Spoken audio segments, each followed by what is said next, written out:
하겠습니다. 자, 이제 다시 어제 우리가 이제 이것이 교회사다, 이 진리의 보고, 라은성 교수님이 쓰신 이 책을 우리가 함께 공부하는 시간입니다. 그래서 어제는 1장부터 거의 3장 거의 중반까지 우리가 살펴본 것 같아요. 초대교회로 돌아가라. 초대교회로 돌아가는 것이 무엇인가? 또 이 초대교회를 보려면은 이 로마 제국의 역사를 우리가 잠깐 봐야 됩니다. 그러면서 그 황제들이 이제 기독교인들을 이제 핍박했는데, 이제 그 핍박받는 가운데 이제 그 순교사와 이 순교자들, 그들의 신앙들을 우리가 살펴보고 있습니다. 그리고 이제 4장에 이제 교부들, 오늘 시간이 되면 이제 교부들 좀 하고, 또 나머지는 이제 내일 수요 예배 때 이제 보도록 하겠습니다. 다시 한번 우리가 기억을 거두어 보면, 초대교회사를 왜 우리가 알아야 되는가? 여기에 이제 진리의 보고가 있다고 했습니다. 그리고 교회다운 교회를 바라고 또 신앙다운 신앙을 우리가 성경에서 찾아야 되는데, 그 성경을 우리가 바르게 해석하기 위해서, 왜냐하면 이단들도 똑같이 성경을 가지고 다녀요. 그래서 우리가 이 초대교회사 역사를 우리가 공부하면서, 이제 그 당시도 이제 핍박을 받는 가운데 이단들도 많았고, 하지만 정통 신앙을 고수하는 교부들과 또 그러한 이제 신학자들을 통해서 우리에게 이런 바른 신앙을 잘 정립하게 되었는데, 그래서 우리가 그 시대를 보는 겁니다. 뿐만 아니라 또 순교자와 또 영웅에 대한 이야기가 가득하기 때문에, 그걸 통해서 우리가 또 은혜도 받고 도전도 하고 또 우리를 돌이켜보고 하는 이제 귀한 시간이 되었으면 합니다. 그래서 우리가 한눈으로 딱 초대교회사를 봤을 때 네 가지를 잘 기억하면 돼요. 로마 제국, 그리고 그 가운데 핍박, 그리고 그 가운데에서 교부들이 이제 그 가운데서 하나님의 이 바른 말씀, 바른 이 정통 교리를 잘 이제 이어가게 한 겁니다. 이 교부들이. 그런 와중에 또 이단들이 또 계속해서 오늘날까지도 계속 이단들이 이제 득세하는데, 요 네 가지를 잘 기억하면 됩니다. 그래서 이제 우리가 그 앞에 잠깐 보면은 이 순교자들과 더불어서 어떻게 그 초대교회 성도들이 자기의 그 목숨을 아끼지 않고, 또 그 자기 가족들도 있고 자기 자녀들도 있는데, 그럼에도 불구하고 자기 생명을 그 로마인들 앞에, 로마 그 신의 제사 앞에 굴복하지 않고 당당하게 자신이 그리스도인이다, 기독교인이다 하면서 이렇게 순교를 당했는데, 그러한 신앙이 도대체 어디서 나왔을까 이렇게 보면, 그들의 이 죽음을 과정에 불과한 죽음이다 이렇게 믿은 거예요. 그래서 여기 보면 초대교회 순교사화를 접할 때 하나님이 도와주셨으면 그런 끔찍한 고통과 뼈아픈 이별이 없었을 거라 이렇게 생각할지도 모르겠습니다. 그렇죠? 우리가 하나님이 우리를 도와주신다면 하나님이 다 막아주실 수 있을 거 아니겠어요? 전능하신 분인데. 자, 그런데 기독교가 지상의 삶을 위해 있는 것이며 세속적 욕구를 충족시켜주는 종교라고 믿는다면 이런 생각도 가능합니다. 하지만 신실한 기독교인들에게 죽음은 부활의 문턱입니다. 자, 그러니까 이 초대교회 성도들은 이 죽음을 단순히 정말 두려움, 큰 고통이라 여기지 않고, 이 죽음을 통과해야 부활에 이른다 라는 믿음을 가졌던 겁니다. 그래서 이 죽음을 두려워하지 않았어요. 비굴하게 고통을 피하기 위해서 자신의 고귀한 신앙을 포기하지 않았습니다. 이 모든 것이 우리보다 그분들이 더 특별하고 대단해서가 아니고, 그리스도의 죽으심을 본받음으로 가능했다. 그리스도의 죽으심을 본받음으로 가능했다. 그러니까 오늘 저와 여러분도 마찬가지예요. 그들과 우리가 다르지 않습니다. 우리도 그리스도의 죽으심을 본받을 때 우리도 순교의 자리까지 나아갈 수 있는 겁니다. 이 순교자들의 신앙을 보면 사랑하는 사람을 뒤로하고 이 순교할 수 있었던 것은 그분의 섭리를 믿었기 때문입니다. 그래서 자기 아이가 그 감옥에서 태어났는데, 그죠? 이제 뒤에도 잠깐 보겠지만 그런 가운데 그 엄마가 감옥에서 그리스도를 한 번만 부인하면 나와서 자기 아이 잘 돌볼 수 있는 거예요. 또 자기도 살고요. 그런데 포기하지 않고 그리스도의 죽으심을 본받음으로 인해서 그 젊은 그 나이에도 그 생명을 아끼지 않고 이렇게 순교의 자리에 나아간 것입니다. 그래서 그들은 죽음의 공포에서 승리하신 부활의 예수 그리스도와 함께했다. 또 두 번째는 그들이 주님만 사랑했습니다. 주님만 사랑했습니다. 만일에 자기 목숨을 더 사랑하고 또 자기 자식을 더 사랑하고 뭐 남편을 더 사랑하고 그랬으면은 그렇게 고난을 포기했겠죠. 어떻게 고난을 받겠습니까? 또 목숨, 죽음도 그거는 감당할 수 없는 일이죠. 하지만 이들은 주님만 사랑했다. 어떤 조건을 가지고 예수를 믿은 것이 아니라 주님만을 사랑했다. 그래서 초대교회 신자들은 조건과 분위기를 따라 신자가 된 게 아니다. 이걸 잘 우리가 염두에 둬야 됩니다. 우리가 이 신앙생활을 조건과 분위기 따라서 하고 있지 않은가. 그죠? 요즘 현대 교인들은 이거 많이 따져요. 교회가 좀 복지가 잘 돼 있어야 되고 뭐 여러 가지 이렇게 뭐 분위기가 어떻다, 분위기가 좋다, 분위기가 뭐 별로다. 근데 초대교회 신자들은 그런 거 개의치 않았어요. 오직 예수님만 믿고 따르는 것이 그 죽음을 의미하는 것임에도 그분을 믿은 것은 진리 그 자체이기 때문입니다. 그리고 마지막으로 이 초대교회 신자들이 예수님의 이 순환에 대한 의미를 찾으려고 했어요. 그러니까 고난을 당할 때마다 늘 그들은 마음속에 예수님의 십자가, 죽음을 늘 생각했던 겁니다. 아무 죄 없는 예수님인데, 그러니까 죄가 있어서 받는 것도 사실 좀 고달프긴 하지만 죄 때문에 받는 거잖아요. 근데 예수님은 죄가 없으신데도 그렇게 멸시천대 또 십자가에 달려서 죽기까지 하신 겁니다. 그러면서 그 예수님의 순환을 생각하면서 이 초대교회 성도들이 자신들이 받는 이 고문은 아무것도 아니다. 예수님에 비해서. 뿐만 아니라 자기들이 이렇게 구원받은 것은 정말 하나님의 전적인 은혜다라고 이렇게 믿으면서 동시에 구원과 영생 이걸 확실하게 그들이 믿고 나아간 거예요. 그래서 이 초대교회 성도들은 늘 예수님이 어떤 분이신가 그걸 분명하게 알고자 했어요. 우리도 참 많이 배울 수 있고 여러 가지 기회도 많고 해서 사실 초대교회 성도들보다 우리가 지식적인 면에서는 훨씬 더 많이 접할 수 있습니다. 그죠? 또 많이 배웠고요. 이 초대교회 성도는 성경이 어디 있습니까? 또 목사님들도 많지 않아요. 듣기도 어렵고요. 그런데 오늘 우리는 이렇게 참 많은 하나님의 은혜 가운데 하나님의 말씀을 이렇게 접하고 있는데 우리가 정말 예수님을 잘 알고 있는가? 이걸 우리가 초대교회 성도들과 비교해 보면서 우리가 좀 부족함을 좀 반성해보고 좀 더 힘써 우리가 알아가도록 노력해야 됩니다. 그러니까 그분을 알면 알수록 이 초대교회 성도들은 늘 죽을 준비가 늘 준비되어 있다. 참 그런 것 같아요. 준비가 되어 있지 않으면 감당하기 어렵습니다. 이 초대교회 성도들은 보니까 참 많은 사람들이 핍박을 당하고 순교당했는데 늘 준비하고 있었던 거예요. 결사가고 언제든지 어디서나 항상 이렇게 각오가 되어 있던 겁니다. 자, 그리고 이 데치우스 황제부터 좀 보겠습니다. 어제 좀 보다가 이제 좀 지나서 이제 마쳤는데 다시 요 데치우스 황제를 보면 이 데치우스 핍박이라 말이 생길 정도로 많은 기독교인들을 조직적으로 핍박했다.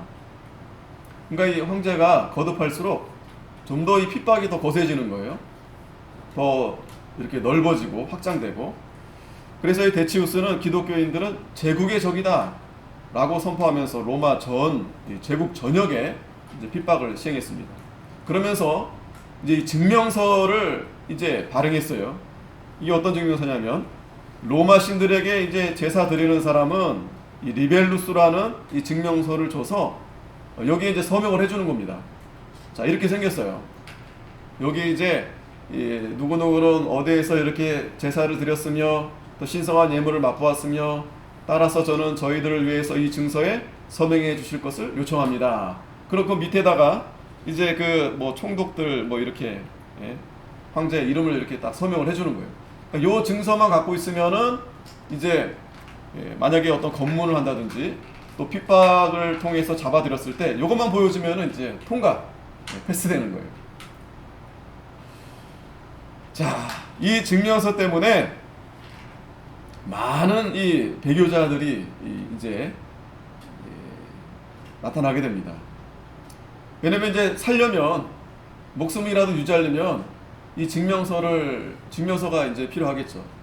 그래서 그 제사 로마 신의 제사 앞에 제사 드린 사람은 거기서 받겠지만 또 차마 그럴 순 없고 그러니까 몰래 이 돈으로 산 사람들도 있겠죠. 은밀하게 돈으로 사가지고 교인들 앞에서는 뭐 그렇게 자신들이 우상 앞에 그 로마 신 앞에 제사한 것처럼 얘기를 안 하면서 말을 안 하면서 이 증명서를 몰래 가지고 있다가 자신들이 이렇게 어려움을 당할 때 이걸 이렇게 내밀면 목숨이라도 건질 수 있는 거 아니겠습니까? 그래서 이 데치우스 핍박으로 인해서 세 부류의 이제 신자들이 생긴 거예요. 하나는 이제 배교자, 이 증명서를 발급받은 배교자, 뭐 발급을 받았든지 돈으로 샀든지 배교자가 생겼고, 그 다음에 여전히 비굴하지 않고 순교를 택한 순교자, 또 죽진 않았지만 감옥에 이제 끌려가서 이제 옥살이하면서 순환을 겪은 이제 고백자, 이렇게 세 부류가 이제 생기게 된 겁니다. 이 데치우스 이 황제 때 이 핍박 시기에. 자, 그래서 이 핍박이 약간 잔잔해질 무렵 이 교회 내에 굉장한 분열이 일어났어요. 그러니까 이 순교자분들은 이제 천국 가셨고, 이 배교자분들이 이제 감옥에서 나오셨을 거 아니겠어요? 아, 배교자가 아니라 고백자들이 이제 나오시고, 또 이제 배교자들이 다시 이제 교회에 들어오려고 하니까 이 사람들이 이제 어떻게 배교했는데 그냥 교회에 들어올 수 있게 하는가. 또 이제 교회를 지키고 있었던 사람들 있지 않았겠어요? 이제 몰래 숨어서 지켰든지 어쨌든 이 교회에 남아있는 사람들도 있었을 겁니다. 그 안에 이제 배교자도 있고 또 고백자는 아니지만 어떻게 하다 보니까 이제 또 살아서 이제 그 교회에 남아있는 자들, 그러니까 그 안에서 이렇게 참 갈등이 있었다. 이거는 우리나라 역사에도 이런 일이 있었어요. 신사참배 이후에. 또 이런 문제는 여전히 오늘날에도 이런 문제가 있습니다. 이런 문제 때문에, 이런 갈등 때문에. 자, 그래서 그 문제에 대해서 이 키프리아누스 교부가 이제 그 당시 그런 문제를 이제 해결하기 위해서 이제 이분이 이제 나타나게 됐는데, 이분은 이제 뒤늦게 이제 예수님을 영접해서 이제 교부가 되신 분이에요. 이제 감독이 되신 분이에요. 그런데 문제는 이 키프리아누스도 이 핍박이 너무 심하니까, 이 데치우스 핍박이 너무 강력하니까 이 사람이 잠깐 피난 갔어요. 도피했어요. 그러는 와중에 어떤 일이 있었냐면, 이 교회에 남아있던 사람들 중에 이 노바티아누스라는 사람이 있었어요. 이 사람이 이제 아마 교회 장로인 것 같아요. 그러니까 대부분 도망가고 또 배교자들은 배교하고, 이 노바티아누스는 뭐 자기가 대단한 믿음이 있어서 남아있는 건 아니고 어떻게 숨어서 잘 견딘 겁니다. 그리고 이제 핍박이 이제 잔잔해지니까 이제 고백자들도 이제 감옥에서 이제 나오시고, 또 이 키프리아누스도 이제 도망갔다가 다시 돌아오고 하는데, 이 노바티아누스가 가만 보니까 그래도 교회를 지킨 사람은 자기하고 자기를 따르는 사람들이었던 거예요. 그래서 이 노바티아누스가 뭔가 보상을 받고 싶은 생각에, 지금 뭐 교회에 마땅한 이제 지금 당장 이제 감독이 없으니까 감독이 되고 싶었던 거예요. 이 노바티아누스가. 그런 와중에 이제 키프리아누스가 이제 돌아오게 된 겁니다. 자, 그러면서 이제 그 배교자에 대한 문제를 어떻게 할 거냐 이제 했을 때, 이 노바티아누스가 처음에는 이제 이 배교자를 이제 자기 편으로 만들기 위해서 아마 그랬는지 이제 교회에 이제 허용하려고 했습니다. 근데 그런 와중에 보니까 또 고백자분들 중에서 강력하게 반대하는 또 이제 그분들이 생겼어요. 왜? 아니 저 사람들은 다 배교한 사람들인데 어떻게 교회 그냥 들어오게 할 수 있겠냐. 근데 그런 갈등들이 생기니까 이 키프리아누스가 그러면 그들에게 적당한 이제 회개할 수 있는 기회를 줘서 이제 회개를 하면 이제 교회에 들어오게끔 합시다. 그래서 이제 세례를 줘서 그들이 참으로 이제 회개했다고 하면 받아주는 걸로 이렇게 한 겁니다. 자, 그렇게 하니까 이 노바티아누스가 자기가 이제 세력을 이제 세워서 자기가 감독이 되고 싶었는데 이제 키프리아누스가 이렇게 그러니까 경쟁자예요, 경쟁자. 이 노바티아누스는 자기가 이제 감독이 되고 싶었던 거예요. 그때부터 이제 배교자들을 강력하게 이제 반대를 하기 시작합니다. 또 무슨 일이 있었냐면 이 배교자들이 자기가 이제 가까운 그런 고백자분들, 그러니까 교회에 영향력 있는 그런 고백자분들에게 찾아가가지고 좀 봐달라고, 좀 뭐 세례 증명서를 좀 써달라고 이런 식으로 해가지고 또 이게 이제 막 질서가 무너지는 거예요. 기강이 없는 거예요. 누구는 교회 들어오게 하고 누구는 또 못 오게 하고 막 이런 문제가 이렇게 생긴 겁니다. 그래서 이제 키프리아누스가 이제 강력하게 이제 교회 기강을 세우기 위해서 또 이렇게 이제 종교회의가 또 이제 열리게 돼서 이 배교자에 대한 문제를 어떻게 해결할 것인가 해서 이제 교회에서 정식적으로 교회에서 이제 허용하는, 이제 그들이 정말 회개했다고 이렇게 해가지고 그 시간을 갖고 그런 사람들을 이제 받아주자. 이제 하니까 이 노바티아누스가 강력하게 반대하고 이 노바티아누스가 교회를 떠난 거예요. 자기 세력을 이끌고 교회를 떠나게 된 겁니다. 분파가 이제 생긴 거예요. 그러면서 계속 이제 이 키프리아누스를 공격하면서 이제 어떤 흐름을 잡냐면 이 키프리아누스 너도 그때 도망가지 않았냐. 너도 그때 이제 문제를 삼아서 감독이 될 수 없다. 이런 식으로 이제 공격을 한 겁니다. 결국에는 이제 키프리아누스가 그 다음 핍박이 또 있을 때 순교를 당해요. 그때는 도망가지 않고 이제 순교를 당하게 됩니다. 하지만 이제 이 키프리아누스가 이제 그러한 교회 안에서 여러 가지 분쟁이 있고 갈등이 있는 가운데 이 교회론에 대해서 연합된 이 교회에 대한 그러한 이 책도 쓰고 또 교회를 이제 그렇게 자기가 이제 다스려 가면서 이 키프리아누스가 참 그런 공을 좀 세운 바가 있습니다. 이 교회. 왜냐하면 이제 막 혼란스러우니까 여기저기 막 분파가 생기는 거예요. 가령 이제 고백자들도 이거 교회가 이래서 안 되겠다. 그냥 나가서 우리끼리 교회를 세워야 되겠다. 이런 식으로. 또 배교자들은 배교자들대로.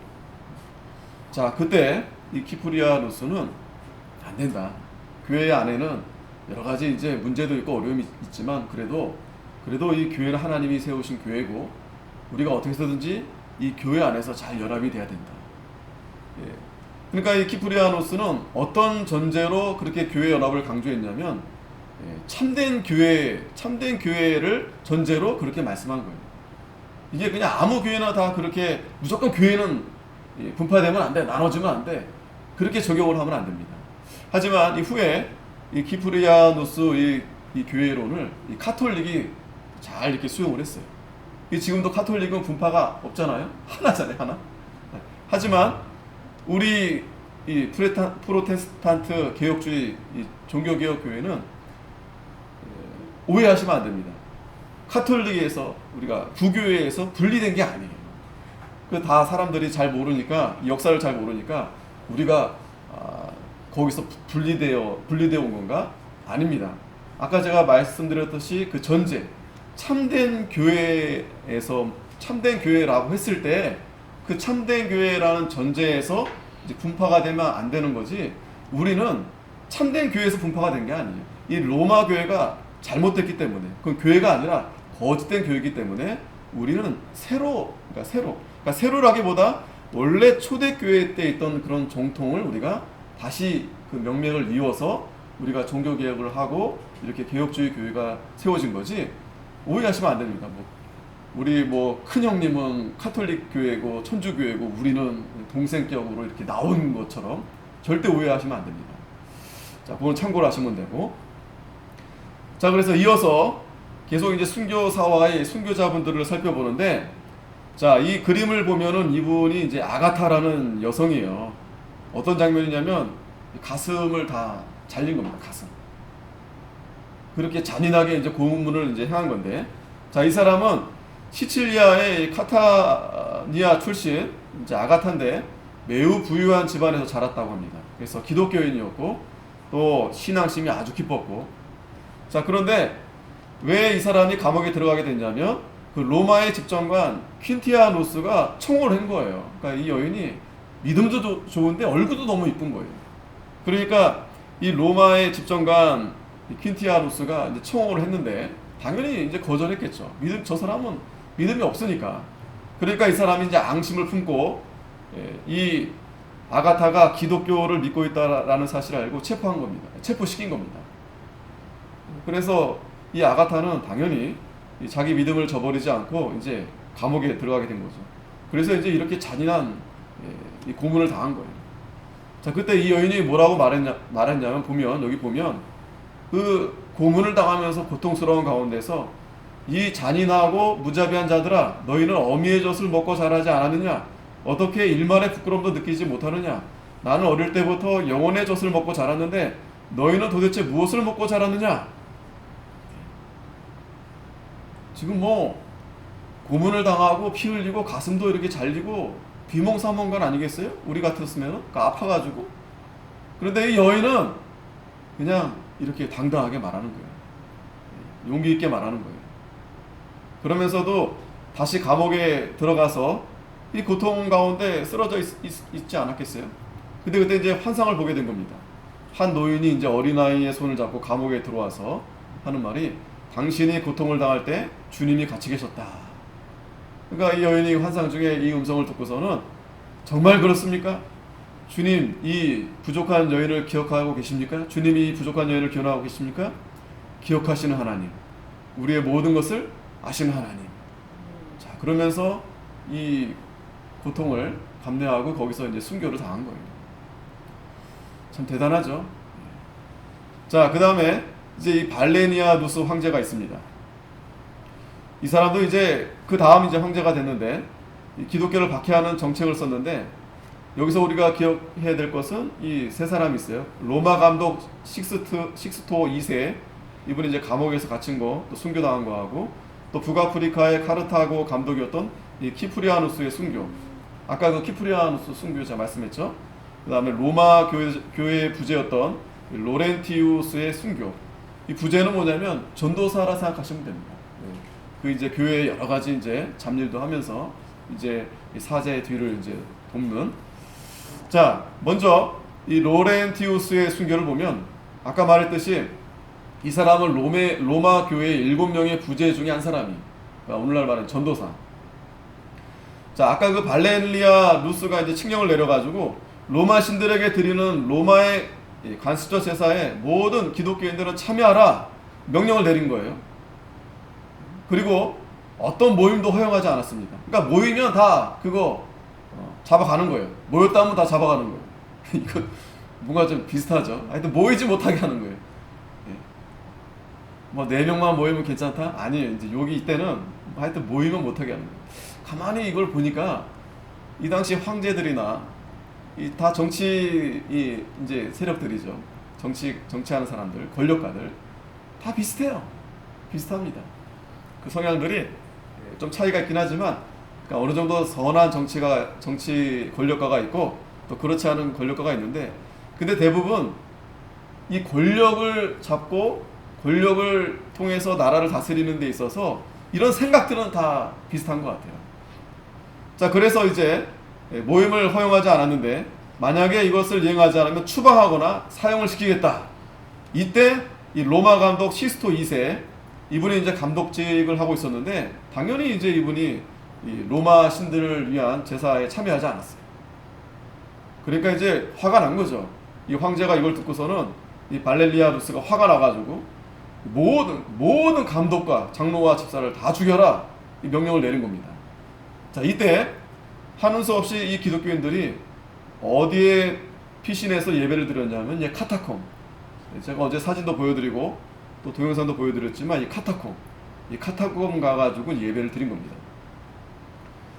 이 카타콤을 여러분들이 생각하실 때 이걸 너무 가볍게 생각하시면 안 돼요. 어떤 분들은 뭐 온라인 예배가 카타콤 예배 드리는 것 같다 그렇게 말씀하는데 그거는 그 카타콤에서 숨겨진 분들이 대노할 일이에요. 대노할 일. 예? 이 카타콤은 정말 거기는 예배 처소가 아니에요. 지하 무덤이에요. 무덤. 그러니까 왜 거기 가서 예배를 드렸겠어요? 이 기독교인들이 이 순교하는 각오를 가지고 하나님을 사랑하고 사모했기 때문에 거기 가서라도 피해서 예배를 드린 겁니다. 오늘날처럼 그냥 이렇게 편안하게 앉아서 뭐 인터넷으로도 좀 예배 드리지 그게 아니에요. 그런 개념이 아니에요. 물론 이제 인터넷으로 필요하니까 다른 우리가 여러 가지 이제 교육적으로 듣는 거지 예배를 드리려고 그렇게 하는 게 아닙니다. 이 초대교회 성도들 보세요. 금지하니까 이렇게 어떻게 해서든지 지하 무덤에도 들어가가지고 예배를 드리는 겁니다. 그런데 이제 갑자기 이제 로마군들이 거기 쳐들어온 거예요. 그래가지고 이제 잡아가는데 그때 이제 이 로렌티우스가 이제 안수 집사였어요. 그리고 이 식스토 2세 제자였어요. 그럼에도 불구하고 이 로렌티우스가 자기도 따라가서 같이 죽겠다라고 이제 그 자기 스승이고 또 감독이었던 식스토에게 이제 얘기한 겁니다. 그랬더니 그 식스토가 그 사랑하는 제자한테 이렇게 말하는 거예요. 울지 마라 사랑하는 아들아. 나는 너를 떠나는 것이 아니란다. 너는 더 큰 일을 만날 것이다. 우리는 이미 늙어 그 일을 감당하지 못하지만 너는 아직 젊게 감당할 수 있을 것이다. 그러니 울음을 그쳐라. 3일 후에 너도 나의 길을 따를 것이다. 자, 나와 함께 할 수 없는 것을 슬퍼하지 말고 약한 마음을 가지지 말고 담대한 마음을 가져라. 자, 이렇게 건면해주면서 식스토는 이제 끌려가서 이제 차명을 당하게 된 겁니다. 자, 그 이후에도 자, 여러 이제 다른 부제들도 참성을 당했었는데 이 로렌티우스가 이제 교회에 남아가지고 교회 이제 그걸 담당하고 있다가 이제 그 로마 군인들이 와가지고 다 뺏으려고 올 거 아니겠어요? 이미 이 로렌티우스는 다 팔아서 가난한 자들에게 다 나눠준 겁니다. 그랬더니 더 화가 나가지고 이 마크리아노스 이 장관이 이 로렌티우스를 석쇠에 올려서 이렇게 불판에 마치 고기를 굽듯이 이 구워버리는 명령을 내린 거예요. 아까 이 그림이 그 그림이에요. 이 가운데 있는 분이 이제 이 로렌티우스인데 그 뜨거운 밑에 지금 불을 피우고 있는 겁니다. 석쇠에. 거기다 이제 이렇게 고문을 하는 거예요. 자, 그런데 이 로렌티우스가 뭐라 말하냐면 이 고통 가운데서도 이쪽이 익었으니 다른 쪽으로 나를 부어드세요. 야, 이쪽 다 익었다. 다른 쪽으로 나를 구워 먹어라. 어떻게 이렇게 참 대단하죠. 이런 말을 할 수 있을까. 이렇게 순교를 당했습니다. 자, 그 다음에 이제 9번째. 자, 이 핍박했던 황제가 10명의 황제가 굉장히 유명 대단한 황제였어요. 이제 9번째 이 아우렐리아누스인데 이 로마 황제 이 아우렐리누스가 이제 이 다른 황제들보다 더 많은 지역을 차지하게 됐었어요. 동시에 이 사람은 이제 태양신만 경배하는 이제 종교 단일화를 시행했습니다. 마치 그 느부갓네살 왕처럼 이제 태양신에게만 이제 절해야 된다. 이러니까 이제 더 핍박이 이제 가해진 거죠. 이때 순교당하신 분들을 보면은 이 디오니시우스 순교자가 있습니다. 이 그림을 보면 이 석상을 보면 이게 어디 있냐면 이 프랑스 이 북서부에 있다고 해요. 이 노트르담 대성당 이름은 우리가 들어봤죠. 노트르담 대성당. 여기 이제 아치형의 큰 문이 이제 세 개가 있다고 합니다. 거기 이제 중앙 왼쪽 문에 왼쪽에 이제 새겨진 이 조각상들을 보면 지금 이제 가운데 있는 분이 이제 디오니시우스라는 분인데 목이 없어요. 그죠? 목을 지금 들고 있어요. 그 옆에는 이제 천사처럼 이렇게 새긴 이 조각상이고 이분이 바로 프랑스 최초의 순교자 디오니시우스입니다.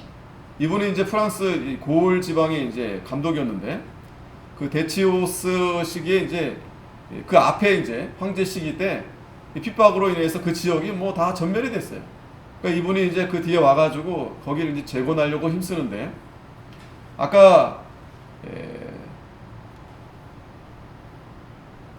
이 아우렐리우스 황제, 이 황제가 이 종교 단일화를 시행했다고 그랬죠. 태양신에게만 이제 절하라. 이제 그렇게 하니까 이 디오니스가 이제 잡혀간 겁니다. 그러면서 이제 팔다리를 늘어뜨리기도 하고, 뭐 야생동물로 먹이로 또 던져지기도 하고, 그래도 이제 죽지 않으니까. 근데 얼마나 고통스러웠겠어요. 그래서 결국은 이제 목을 치는 겁니다.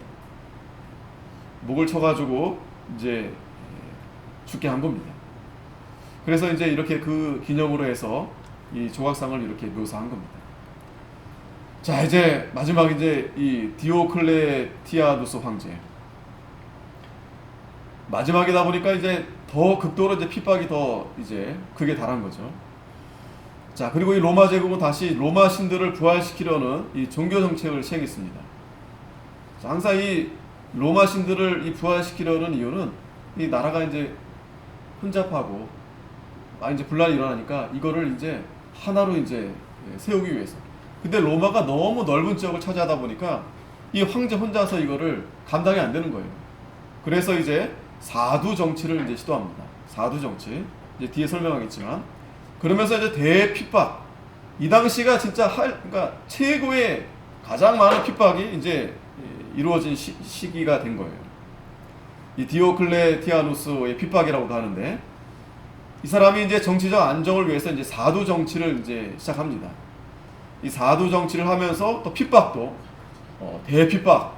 그래서 약 17,000명이나 되는 기독교인들이 한 달 만에 죽였다고 해요. 이제 이 사두 정치를 이제 시도하면서 지역이 넓으니까 이제 그 지역만의 사실은 그 법을 존중했었었는데, 이제 법이 이제 로마법을 이제 우선으로 해서 반드시 이 로마 제국의 평화를 위해서 해야 된다. 그렇게 하니까 이제 거기에 반한 자들은 다 이제 처단하는 거예요. 근데 보면은 또 이 사람이 황제로 즉위한 19년 동안은 관용을 이제 베풀었다고 해요, 관용. 그런데 이제 303년에 다시 이제 반기독 이제 칙령을 네 차례나 선포해가지고 이제 대핍박을 강행합니다. 왜 그런 거 하니 보니까 이 관용을 베풀었더니 더 기독교인들이 득세하게 된 거예요. 그리고 이제 관리인들, 귀족들이나 그 왕족들도 뭐 기독교인들이 다 이제 대부분 이제 많이 이제 상당히 이제 복음을 영접하고 하게 된 거예요. 이런 것 때문에 이제 대핍박을 이제 강행하게 된 겁니다.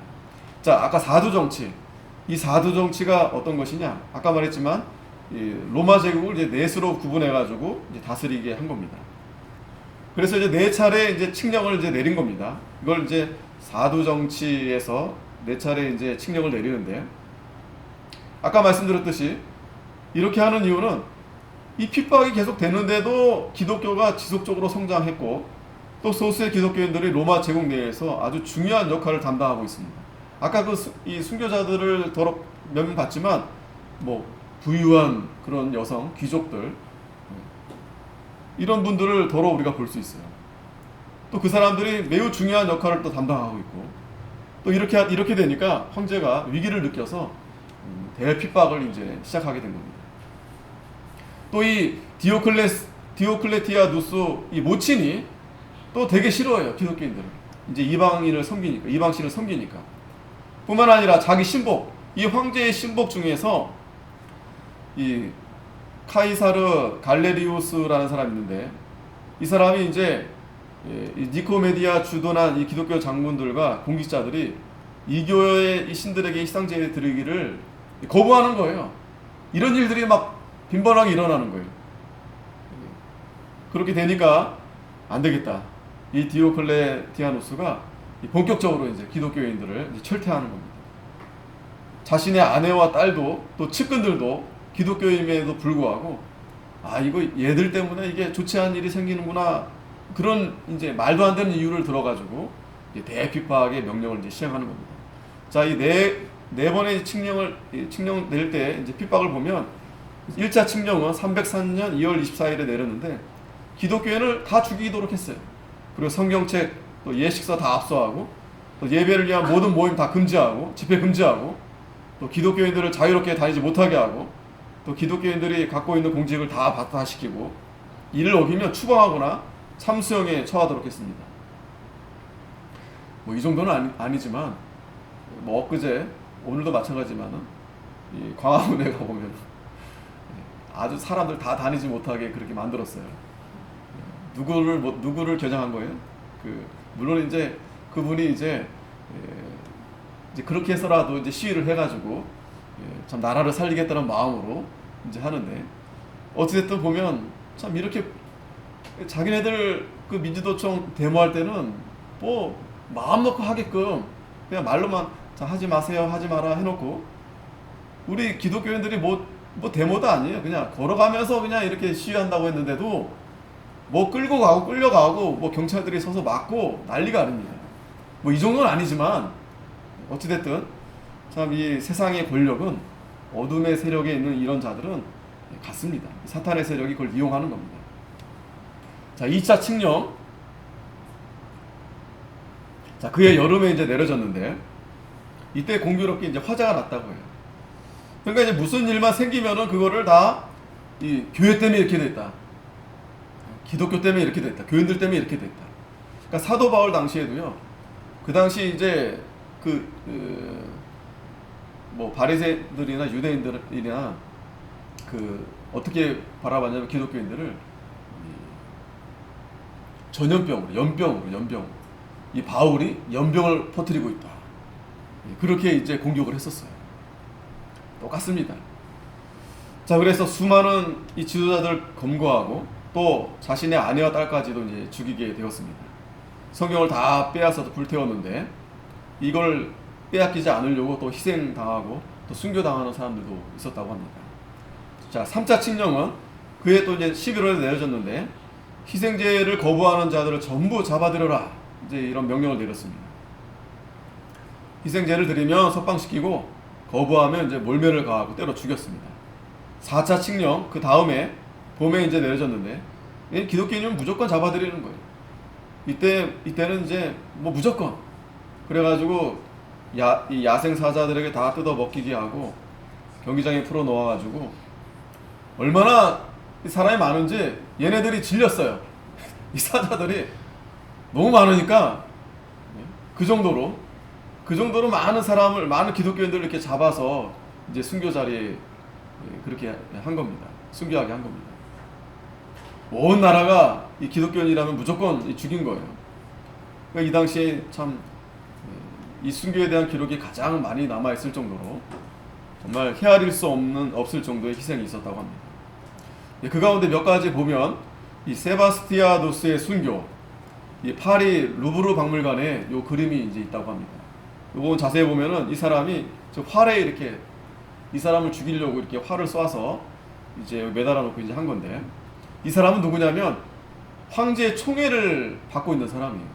로마의 경비대장. 그런데 자신이 기독교인이라는 사실을 밝히지 않고 이제 몰래 니고데모와 같이 몰래 숨어서 이렇게 믿고 있던 사람입니다.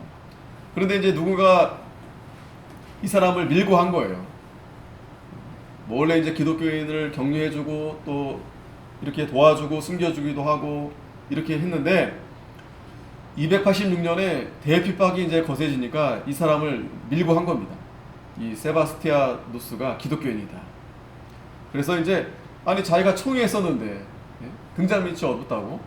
그래서 이 황제가 화가 나가지고 이렇게 기둥에 매달아 놓고 묶어가지고 활을 쏘가지고 이제 죽이게 한 거예요. 죽은 줄 알고 이제 내려놨는데 다행히 이제 산 겁니다. 이 아내가 이제 데려가서 이 남편을 살린 거예요.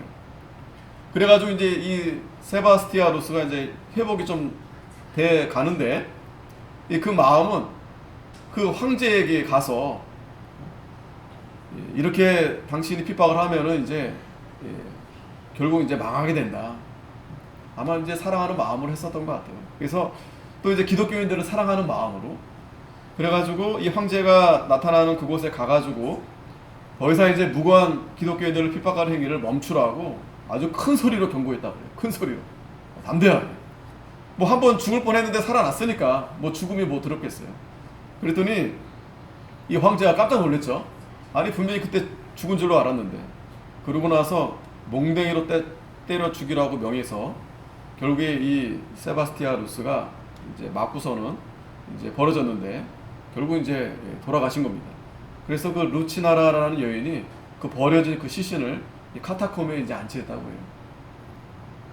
366년에 로마 감독 다마소 1세가 그의 숭고한 죽음을 기념해서 교회당을 지었다고 합니다. 또 두 번째 이제 이 알반이라는 사람이 있습니다. 이 사람은 이 최초의 영국인 순교자예요. 영국인 순교자, 영국 사람. 자, 이 사람은 또 어떤 사연이 있냐면 영국에서 태어났습니다. 로마 시민이었고 또 이교도였어요. 이 사람 믿는 사람 아니었습니다. 근데 이 디오클레티아누스 황제의 핍박 때 이때 이제 이 암피발루스라는 사제가 이 도망을 갔는데 마침 이 알반의 집으로 이제 피신한 거예요. 알반의 집으로. 그러니까 숨겨준 겁니다. 이 알반이.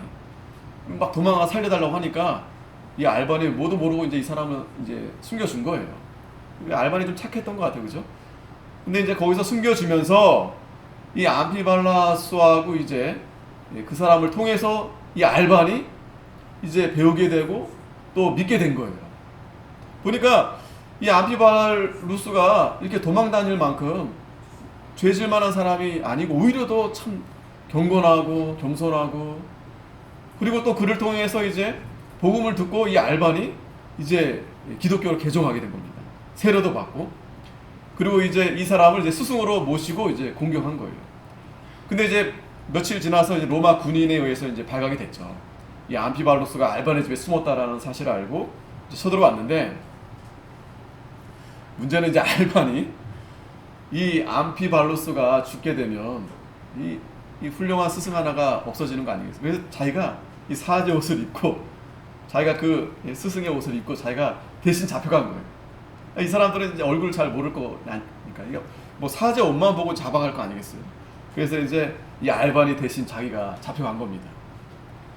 그러면서 이제 막 이제 신문을 하고 하는데 보니까 이 알반이 진짜가 아니었던 거예요. 이 암피발루스가 아니었던 거예요.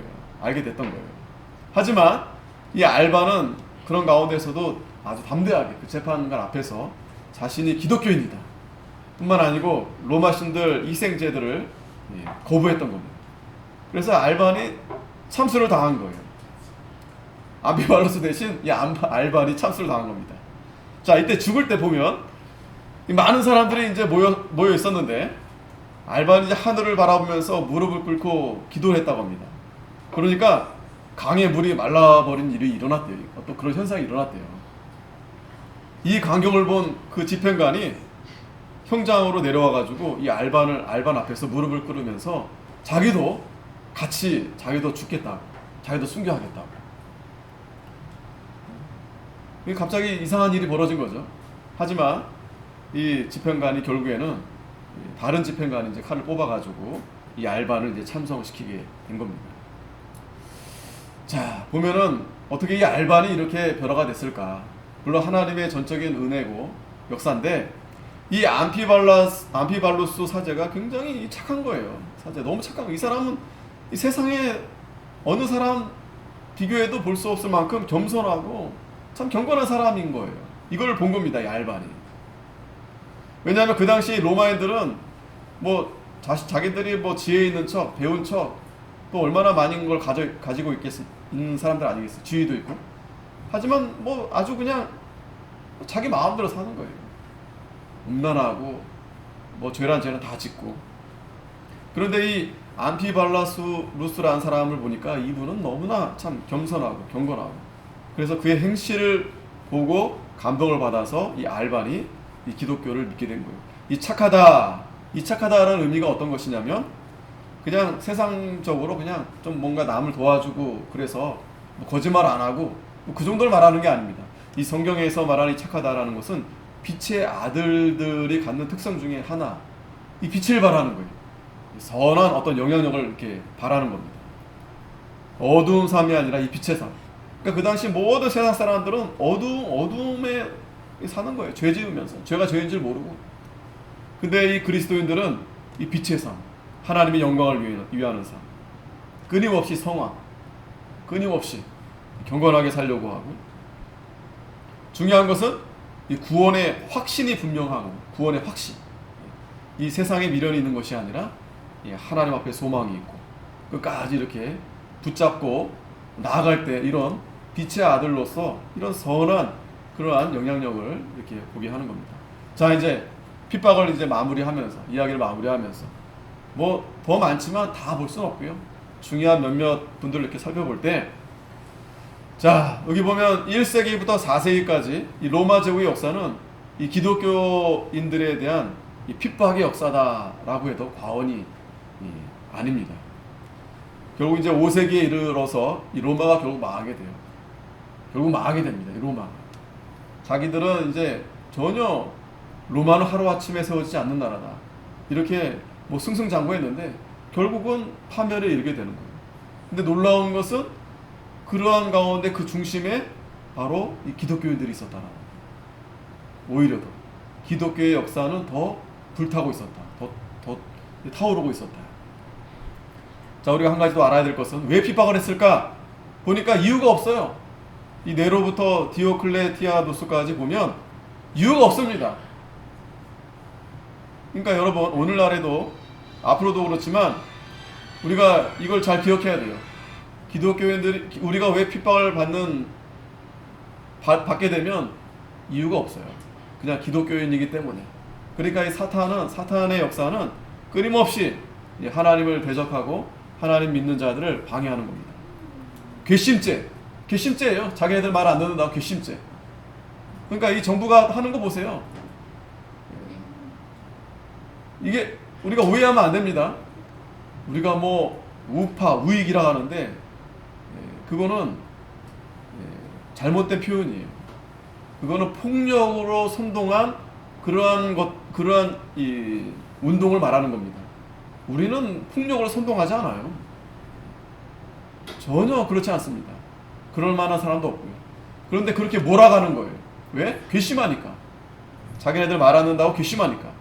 우리가 말 안 듣는 것도 우리가 괜히 억하심으로 말을 안 듣는 거 아니잖아요. 다 법의 테두리 안에서 그렇게 하는데 싫은 겁니다. 미운 겁니다.